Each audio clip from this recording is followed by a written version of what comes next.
You're listening to the Happy Doc Student Podcast, a podcast dedicated to providing clarity to the often mysterious doctoral process.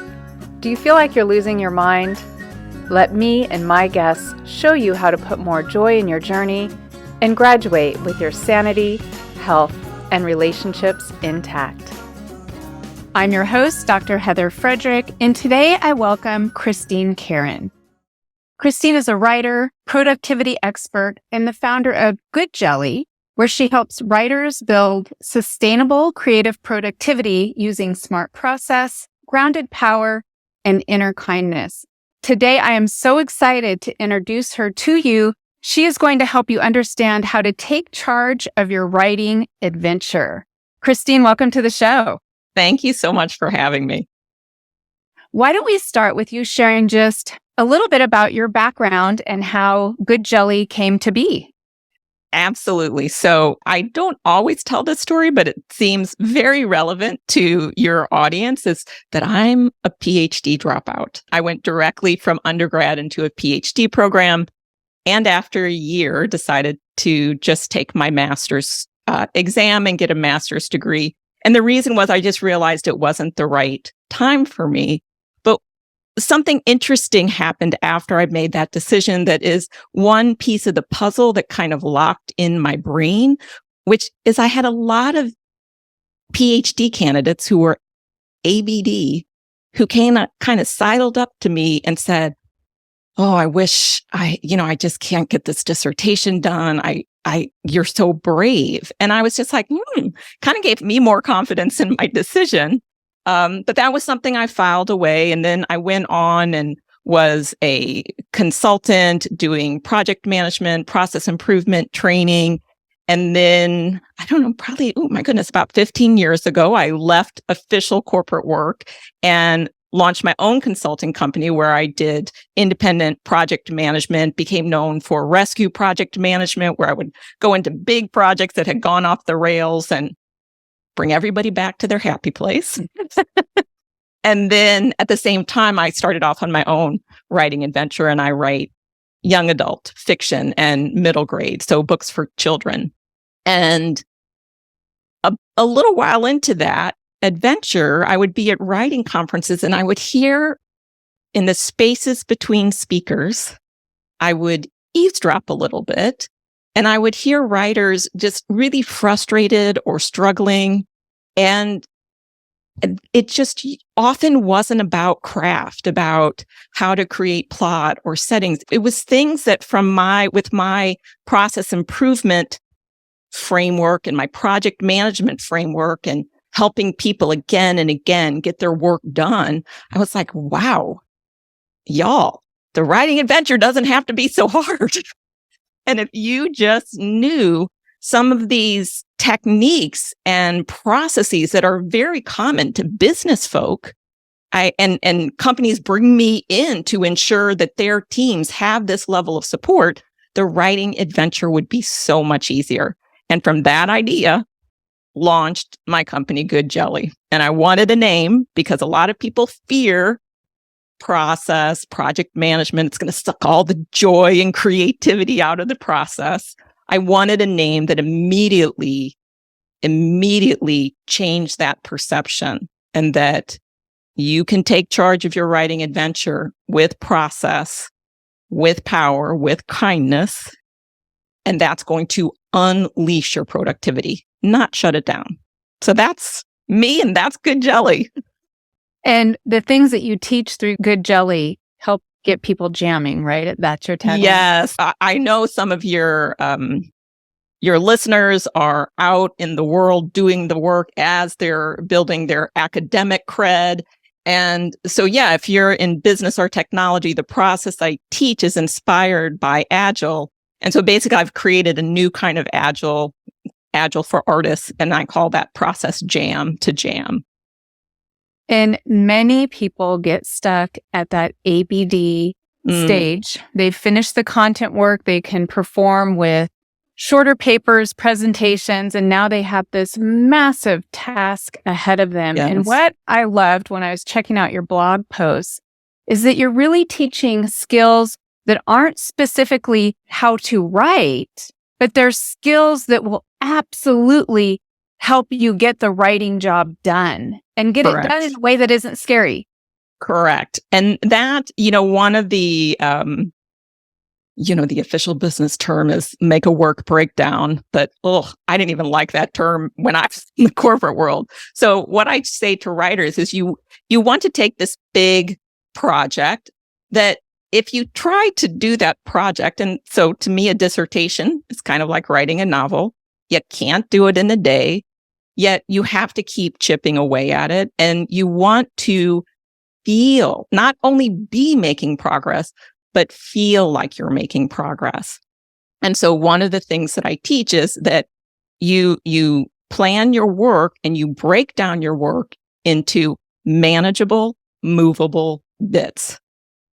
And all that means is you start thinking, what can I get done in a day or two? So if you've set aside X amount of time to work on your dissertation work, which you would be more than just writing. You may have research, organizing your research, interviewing, running studies. I'm sure there's just a massive possibility of the scope of what could be involved in your dissertation adventure. And when you break it down and then you get that small piece of work done, then what you get is what I call a done boost. Other people call these small wins, but you're claiming that boost, and it's like a little jolt of adrenaline, a little jolt of confidence, a little jolt of momentum that it helps you get back to the task the next day. But if you kind of work in a slog where it's just like, and there's no inflection point of, yes, I did it. Yes, I did it. Then it's going to be that slog and a drag. So you want to add boosts and rhythm and focus. And you can get that with manageable, movable bits and by claiming those done boosts. I love this concept of manageable, movable bits. I've never heard it talked about quite that way. Because if you think about a dissertation or a doctoral project, this is not something that is going to be written usually even in a few months. It's usually a year-plus project. And this slog that you're talking about really does weigh people down. Yes. And so this idea that you're going to come up with these bits and then, and this is so important, celebrate them. Yes. When they're done so that you feel good and you have the motivation to keep going.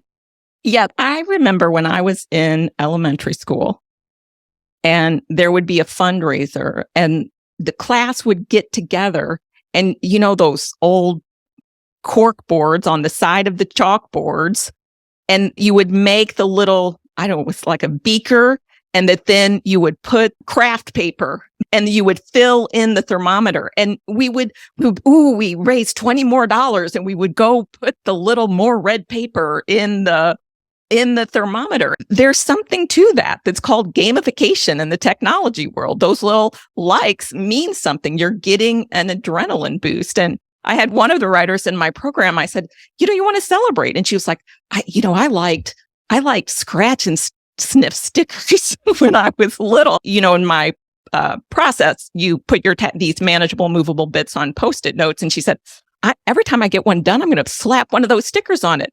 And I said, you do that. And there's other times where writers, I'll talk about this celebration and this adding this playfulness. And a writer said to me, can adults do that? And I'm like, little secret, you're the adult now. You get to choose. So yeah, it creates momentum. And you were talking about how long that process is and that it does drag on you. And a lot of writers will think, I just have to keep going at the thing, my expertise, the story. If it's a novelist, you just keep thinking about the thing that you're writing about, where what I teach is the things that help you get the writing done, as you talked about. And that means taking charge of your work, the full scope of your work, which for some, maybe you have someone working on their dissertation who is less comfortable with technology, but has to do a little research. Part of their writing work may be to learn the tools that help them manage the research. And instead of just being frustrated with themselves, make a little plan to create manageable, movable bits to get help. One of the writers in my program, there's tips that I suggest they do to decrease friction. That's one of the concepts that I teach, that you make it easier to get access to the program, to get access to the research, just by setting up something as simple as a bookmark. And some writers are less comfortable with technology, but she's already thinking, oh, my library offers free tech support. So I'm going to make some of my writing work to actually go to the library and say, this is what I have to do. Can I get help? That's a manageable, movable bit. She's going to come back and she's going to be so much more empowered to make progress. And so the three parts of, taking charge of your writerly work, that it's not about the writing or what you're focused on. And it's what I teach is taking charge of your work, your process, the way you're getting your writing done. And I teach the process of jamming, and also your mindset. So, do you have a massive inner critic that can impact your productivity too? How are you speaking to yourself on a daily basis? Are you putting yourself in the company of folks who are supportive of what you're doing, who are encouraging? All those things matter. And that's what I focus on. And Christine, as you're talking, I'm thinking we probably have some listeners who are having some light bulb moments going, wow, I feel like I've been stuck with my quote unquote writing, but now I'm realizing there's a lot of things I could be doing that actually isn't sitting down and writing that's going to help. And before we move on to you giving some practical tips about getting unblocked, I just want to spend a little bit more time with this concept of introducing play. Yes. Being okay with fun. I'm a scratch and sniff sticker. I love it. These rewards, you guys, do not have to be an hour massage at a resort. Correct. Right? Yes. Spend some time asking yourself, what would make me smile? Because sometimes I think people aren't doing a lot of that when they're ABD. They're almost sometimes even wearing a badge, depending on your program, depending on the culture of your program. You may even find yourself wearing a badge of misery because that may be what's expected. And this idea of where's your play, where's your fun, doesn't have to be complicated, doesn't have to be expensive, but tapping into that can have a profound effect on how you feel, and how you feel is so important to how productive you are. Yes. And I'm sure there are people listening who can quote the research better than I can about that, this kind of idea of hardcore suffering. There's a Hemingway quote, "It's easy to write, just cut a vein and bleed on the page." And I'm like, I don't know. I'd like to write without that. But yeah, it actually makes you more productive. It makes you more enthusiastic. It makes you more committed. And does it take power to do this? Do you have to stop ingrained habits? Yes. Do you have to maybe get additional information, like reading the Goodjelly blog, or she said Agile? What's that? Maybe I could learn something there. Or maybe I could go to the library and learn something that would help it be easier to get the work around what I'm doing done. And that's what you said is a huge point. And what I tell writers, we can get fixated that we're blocked on the writing. But actually, if a writer is like, if I'm working with a fiction writer and they're really wrestling with a setting issue or a plot issue or a character issue, I'm like, good on you. That's where you want your energy going. I don't want their energy stuck on something else. So let's be okay that that's part of the creative process. And what else can you be moving forward? when you have this bigger picture, and I have a very loose definition of what is writerly work. And I say writerly, yes, that is a word. Everyone always asks me if I made that up. Writerly work is much more than writing. Dissertation work is much more than just the end dissertation. And that when you have a handle on the full scope of your, let's call it writerly work, you can make endless progress in a way that, like I say, sometimes writers just want to clean up a bunch of administrative stuff. And so they'll prioritize that for a couple weeks. They know that something they're struggling with the actual story or in, the dissertation, and just give that space, but you can still make lots of progress. And that is empowering. Once again, you feel more in charge. And, in most academic programs, at least the ones I'm familiar with, we don't even spend any time talking about the creative process of writing. It's here, learn the content, learn these research methodologies, learn these analytical strategies, read up in your field of study so you know what other people have found, what theories they're using, what paradigms. Right. Okay, now write about create a study around it. And there's not a lot of airtime given to something that you have created an entire business around. Yes. Yeah. Like helping people get it done. The writing, the dissertation, the picture book, the blog, the nonfiction book. It's how do you move around that? And I often ask the writers who come into my program, how many productivity tools or processes do you use? They can usually name 5. When they get through my program, they have 60, 70. It's like whatever's in front of you, you have a menu of ways you can tackle that. And it just opens up so much more freedom and flexibility and, confidence that you can get this done. So yeah, it's exciting. So when you have a client who comes to you and says they're blocked, where do you start? I say, yay, this is part of your writerly work. I don't know if dissertation students are told this, but certainly fiction writers are told writer's block doesn't exist and rah, rah, rah, rah, rah. And I've heard some people say, well, if you're not getting through that block, you don't want it enough. And I'm like, oh my goodness.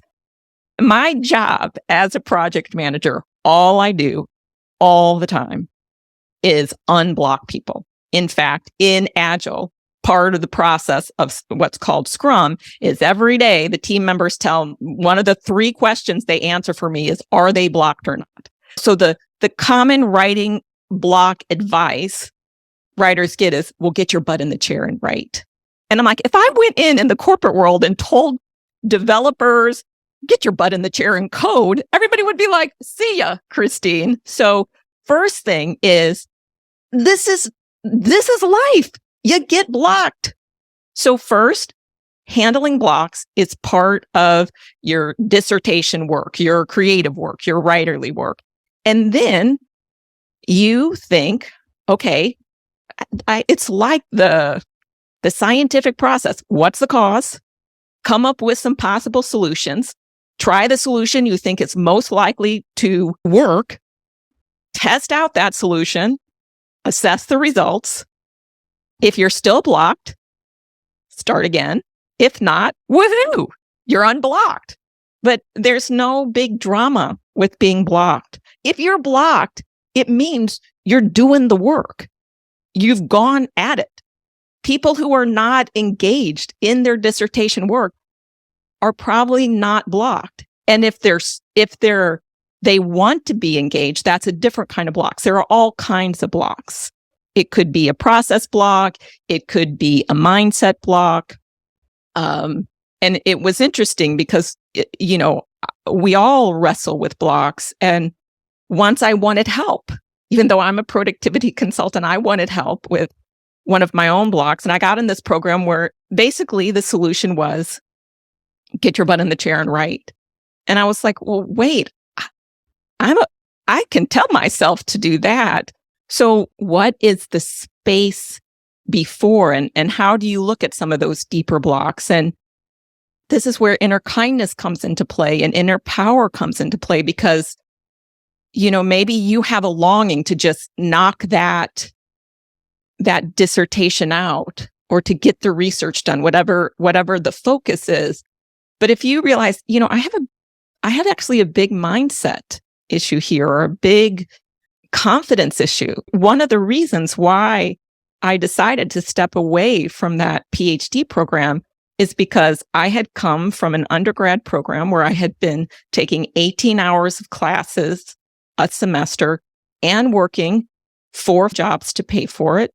Then I got this magical, truly magical gift of getting into a PhD program where they were paying for my tuition. I had a teaching assistantship, and they told me you can only take 12 hours of classes and you can only work 20 hours a week. And I fundamentally at 23 could not adjust, didn't know how to downshift to be successful in an environment where I didn't have to go full speed.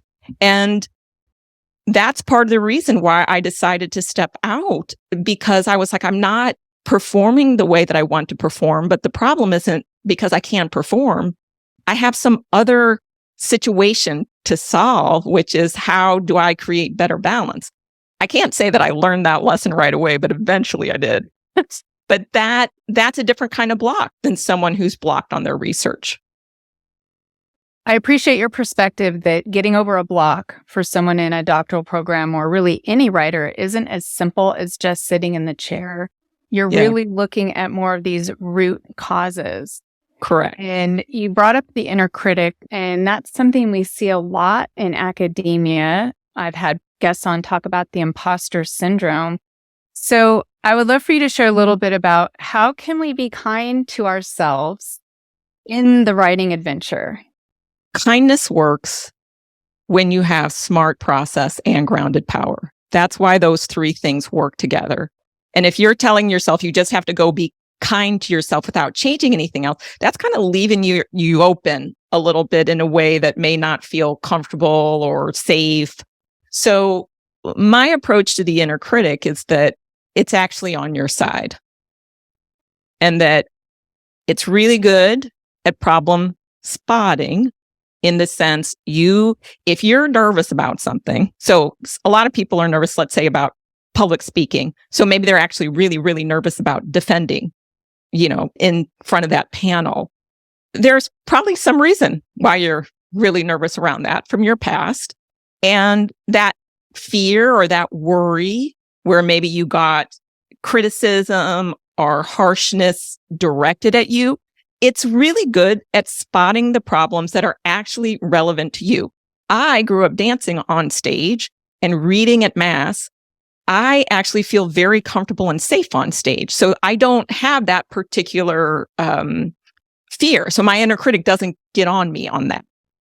What your inner critic is not good about is problem solving, because it's kind of stuck in the moment of fear, and it doesn't even know how to communicate with you well. So it just goes on attack, like, listen, Heather, listen, alarm, this kind of over the top. It wants to keep you safe. So what I tell writers all the time is, okay, when you feel that wave come on, and sometimes the wave comes on so hard, you kind of lose connection to your cerebral processing, give generous and grace on that too. But the moment you can catch, this is what's happening, my inner critic is on the attack, most people say, kill the inner critic, take it down, wipe it out. And I'm like, has that ever worked for anybody? And that's kind of harsh. So what I say is, hey, I hear you. You don't have to handle this. I've got you. I have a whole range of experience beyond that moment in time of, where this fear is coming from. I got you. You just stay chill. And then you can handle the problem with the full range of your life experience and expertise. And you can say, hey, maybe I need to go to Toastmasters and get practice. That way of working with the inner critic is a process, checking in, this little framework of problem spotting, problem solving, grounded power. You're finding and respecting your life experiences and the triggers you may have. And then you're adding that inner kindness to say, I've got you. Yeah, the tactic where some people may say something like, slay the inner critic, kill the inner critic. I don't know if I've shared this on the podcast before, but I once worked with the mentor who said, why don't you give your inner critic a name and tell me what they look like? And I was really surprised. I thought my inner critic would just look like me. But it was an elderly gentleman. And she said, tell him, similar to what you said, I hear you, right? So you acknowledge it. You're not shutting it down. And I got this. I just need you to sit down for a little bit. And actually picturing him go sit down on this little bench. And I was like, wow, this is different, but it really worked. It does. And I was lucky enough to study with, for many years, two psychologists, Hal and Sidra Stone. They work with cells and parts. And there's another person who works a lot. Richard Schwartz is another person who works with parts, and both Hal and Sidra's work and Richard Schwartz's work. Hal and Sidra have a book on the inner critic, and Richard Schwartz has a book out, a newer book called There Are No Bad Parts. And so it's really this idea of welcoming the full scope of who you are, just like you handle the full scope of your writing work. And that you stand in that and you find yourself right. And then you find a way to navigate in alignment with you, in integrity with you, with process, with power, with kindness toward what you want to achieve. And how that path will unroll for you, Heather, versus me. Who knows? Maybe someday I'll go back and get a PhD. I don't know. But every person's journey is going to be different, and you standing in the rightness of that, whether it's like me and you leave the PhD program, or you stay, or you get it done, or you get it done in a year and somebody else gets it done in 10 years, you keep saying, okay, this is it. Now, what do I want to do next? Not how do I make other people happy with what they think I should be doing. Mm-mm. And time and time again, we talk on this podcast about a doctoral journey being a transformative journey, that you will be a different person at the end than you were when you started. And so listeners, if you're out there, you're struggling with writing, I hope that you got some insights today with the things that Christine was sharing. I sure wish I had met you when I was working on my dissertation. Because if you're not getting the progress done that you want to get done on your dissertation, it's probably more than just the writing. And I love that you bring up the multidimensionality here, the uniqueness of each journey and what each person may need or not need, or skill sets that could be holding them back. Such valuable information. Thank you so much. I just want to say, and also, it is a journey, but it's also an adventure. And so be playful and see yourself as the hero of this dissertation adventure. I love those final words of wisdom. Christine, I'll make sure that I have links to ways that people can get in touch with you. But before we sign off, I would love for you to share a webinar you have that I know would be of value to this audience. Absolutely. You can come over to goodjelly.com and there will be a free webinar that is called The Blueprint for Sustainable Creative Productivity on the Writing Adventure. You can get that free. You can start diving into more things Goodjelly and enjoy the adventure. And get jamming. Get jamming. Absolutely. Thanks so much for your time today, Christine. Thank you. Thanks so much for listening, and I look forward to connecting with you on the next episode. Until then, if you're looking for more ways to invite joy in your journey, check out the free resources at expandyourhappy.com. You'll find downloads like an article I wrote titled The Doctoral Journey, 12 Things You Need to Know That They Probably Won't Tell You. You'll also find a PDF that organizes all podcasts by the 7 steps detailed in the Happy Doc Student Handbook, which you can also find on the website. Finally, if you're looking for a Happy Doc student swag, I've got that too.